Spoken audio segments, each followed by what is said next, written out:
Kenny Pickett throws it downfield. He's got a man wide open. Shocky Lee at the 35. He's to the 20. He's to the 10.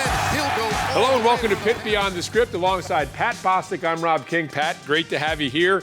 We're going to be taking a look back at the Pitt football program, maybe taking a sneak peek ahead to the bowl game and what's coming up for the Panthers next season. I wanted to start by just kind of looking back at the season in whole. You start off with a loss at Virginia, game in which the Panthers were up, then a close win over Ohio. He's back to throw it. Nothing left. Now he wants to run and throw it on the run. There's a man wide open.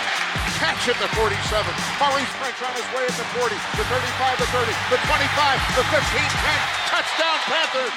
Interestingly to me, the season may have turned in that loss at Penn State. I think it gave a lot of Panthers fans and maybe the Panthers players belief that they could play with pretty much anybody that was on their schedule. Yeah, it was the first time, Rob, you saw all year that devastating pass rush. They really got after Sean Clifford in that game. But for the most part, they were clamped down on defense.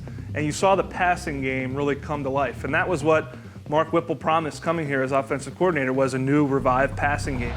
Pickett lofts it downfield for Matt. Jump ball. Oh my God. Down near the pylon. He's got it. What a catch at the 1. Kenny Pickett threw for over 350 yards in that game. They came a play short and a yard short of tying that thing up at the end. And obviously it was a tough loss, but I think everyone came out of that game, fans, players, coaches alike, feeling like, okay, we're a pretty good football team. Let's continue to build. At that point, you're taking on a UCF team that had won 27 consecutive regular season games, so you're staring down the barrel of 1-3. It looked for a little while like the Panthers were going to blow a very good UCF team completely off the field. They did a great job of creating defensive turnovers and taking advantage of short fields in that football game, something they didn't do earlier in the year. Coming this way, intercepted. Pitt ripped it off. Aaron Matthews had a big catch and hurdle in that game, which was a terrific play. There was a lot of really good stuff in that first half, but it hinged on a turnover. A.J. Davis fumbled, and that really turned that football game and allowed UCF to grab some momentum. They started hitting some deep passes, and just when you thought that they were going to let that thing go, they found a way to go down and win the game, and they did it in spectacular fashion. And of course, that spectacular fashion was the 4th and 3 with under a minute left and the Pitt special.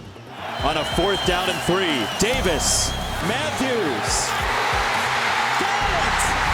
Pickett caught it, and Pitt ties the game! It's a moment that will go down. I'm happy it's for Aaron Matthews. He's a guy that's really been symbolic of what this program's all about. He's bought in. He was a special teams guy. And it's fitting that I think he threw his first touchdown before he caught it. And Kenny Pickett did a great job on that play, too. Now, meanwhile, the Panthers then follow that up with a win over Delaware. And then once again, it looks as if they're going to completely blow Duke away. Instead, Duke roars back from a huge deficit, and the Panthers once again have to come up with some late magic. Yeah, but Kenny Pickett rallies a drive at the end of that football game, finds Malik Carter down the middle. Pickett is back. Here's the blitz. He throws a pass down the middle. It's caught inside the 15, at the 10, the 5. Touchdown! Panthers! It's pulled in by Malik Carter, who refused to go down, and the Panthers are back on top. They lived life on the edge all year long. I probably lost 10 years off my life this year with how many close up and down games you have. The one thing you take away from it, though, when they have the ball at the end of the game, they felt like they had a chance to win. And in that Duke game, that instance, they got it done.